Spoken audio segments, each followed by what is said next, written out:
Did you know in order to build a family, one needs to be destroyed? This is the true reality of adoption. When you sign an adoption agreement in the state of Ohio, you literally have 0 days, 0 minutes, 0 hours to change your mind or back out of that. Meaning anyone that signs an adoption agreement, which is also known as a permanent surrender, it's final, it's over. A lot of states, including Ohio, used to have what is called a revocation period in which a mother, biological mother, has a certain amount of time to what they call, lack of a better term, change your mind. So a lot of people don't understand that with adoption, a lot of adoptions come because of a temporary crisis. And a lot of mothers, vulnerable mothers, feel pressured into giving up their children. I've done a lot of research. I have worked in adoption reform for almost 8 years. I have been personally affected by unethical adoption.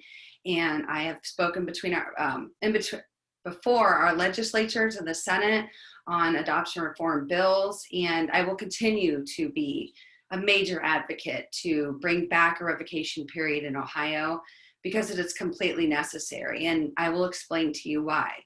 It's not only necessary to protect biological parents, but 100% it protects adoptive parents. And a lot of people probably don't understand the reasoning for me saying that, but it completely protects an adoptive parent because it eliminates most contested adoptions or future litigations when a parent comes back and wants to fight to get their child back. In Ohio alone, between 8 and 12% right now of all adoptions are contested adoptions, meaning a parent comes back, challenges the adoption, and you go through basically could be years of litigation. It goes usually to a trial court, either that probate court where an adoption decree starts, and then it works its way up to the appeals court in Franklin County. That would be the 10th District Appeals Court. And from there, you can go to the Ohio Supreme Court. And even if you lose in the Ohio Supreme Court, if there's a constitutional question, you could potentially go to the United States Supreme Court.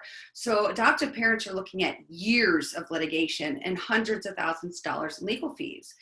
If we had a revocation period, that at that point, after the revocation period ends, let's just say it's 14 to 30 days, then the adoptive family knows that they can live without worry of litigation or their adoption being overturned and the child in their home being taken away from them. Plus, if you're an adoptive parent, and I know many of them through my work, don't you want to have a child that you know is not wanted by their parents or from a mother that was forced to give up their child? I know in adoption, a lot of people think that that's their child and they're entitled to it, especially if a biological parent chooses adoption. But I mean, you just have got to know that that child was not unwanted or could have been home with his biological family had that family just had a little bit of help for that vulnerable mommy. It also protects, obviously, revocation periods protect biological parents. And this is just really simple and logical. It enables that person to make a decision in their right sound mind and body. Women are hormonal during pregnancy. It is catastrophically worse, not in a bad way. I'm saying it's way worse around the time of birth, and especially within the 2 weeks after birth. A lot of women, if they have a cesarean or just even a normal birth, they are on painkillers. A lot of these adoption decrees and permanent surrenders are signed within a couple days of birth. When the women are not in the right state of mind, even physically, because they're on drugs and medication. If there's a revocation period, this mother can get past the hormonal, emotional part of giving birth and really make a decision based on the right information that is best for her and her child. People don't realize that a lot of mothers are forced into adoption and they feel hopeless and helpless and they have no one to turn to. And fortunately, we're dealing, and especially in Ohio, with a lot of adoption agencies that do not properly counsel these parents. They don't tell them their options. They don't give them support outside of adoption, which the laws state that they should, but they're not doing that because adoption is a multi-billion-dollar industry. And the selling of babies is very lucrative, and they have a lot of incentive not to try to deter a mother from giving up their child for adoption. And adoptive parents, being the paying consumer, paying upwards of $40,000 or $50,000 for a baby, that's going to be their motivation. Adoption agency is looking out for the paying consumer. A revocation period would protect that, and it would really put safety guards in place for the mother that just needed some time, and the child that would have been best to be with his biological family, and given a chance to be there with the support that the mother just needed. So many adoptions are temporary crisis and could be completely avoided. I mean, adoption is a permanent solution to a temporary crisis in so many situations, and revocation period is just so necessary to avoid that. A final reason that revocation period is really important and completely necessary is the Indian Child Welfare Act. The Indian Child Welfare Act was enacted by the government and the federal government in 1978 to protect Indian children from being taken by the state, foster care, or into adoption.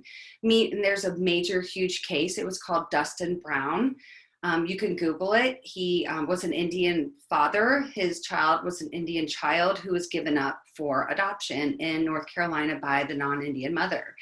It's a tragic case, but it really brought ICWA forward as to why is ICWA in place? Why is there an Indian Child Welfare Act where if you have a child that is of Indian descent, Native American descent, then adoption agencies cannot take a permanent surrender for up to 10 days. In Ohio, the normal amount of time for that is just 3 days. So an Indian child is way more protected in situations like this than the average non-Indian child. And to me, that makes no sense. The Indian Child Welfare Act was passed by our government, and the government had an issue with protecting those children. A revocation period is doing the same thing. And if the government thinks an Indian Child Welfare Act is necessity, then states should also have revocation periods for non-Indian children and everyone across the board. And the government did that for Indian children because they were being taken needlessly from their vulnerable families on reservations, on site, and given away and sold in other states to the consumer, the adoptive parent. And it happened so often that the government did end up getting involved and thankfully passed the Indian Child Welfare Act. But if it's okay for Indian children, it 100% should be okay for everyone. And it's just another reason why revocation period is definitely a necessity in Ohio, if not all states. In conclusion, I just want to reiterate that I know that so many people believe that adoption is just warm and fuzzy and just this amazing sacrifice. But what a lot of you just don't realize is there is a dark side to adoption, and children are being taken unnecessarily from their parents, and especially from vulnerable mothers who, just given a little bit of a hand up, would be okay and be able to keep their child. And it's best for a child to be with their biological family if that family is necessary. The biological bond between a child and his mother, it can make lifelong ramifications for children that don't have that. In a lot of cases, adoption is necessary, and I'm not anti-adoption. But what I am is for ethical adoption, and I am completely against unethical adoption and agencies skirting the law, it not being followed, and these mothers not having a chance to get the help they need so they can keep their children. You can return a used car in the state of Ohio within 30 days of purchase, but you cannot undo a signature on a piece of paper once you sign a relinquishment in adoption. And that is so absurd to me. And it must change. And I have a great feeling that it's going to change because we are pushing for legislation. And a lot of our Ohio senators are becoming involved with the ludicrousy of the fact that there is no revocation period. We have got to protect families. We have got to protect them. Like we do adoptive parents, we need to also protect biological parents, and we need to protect children. Thank you so much for your time, and I hope that you learned something from my speech. Thank you.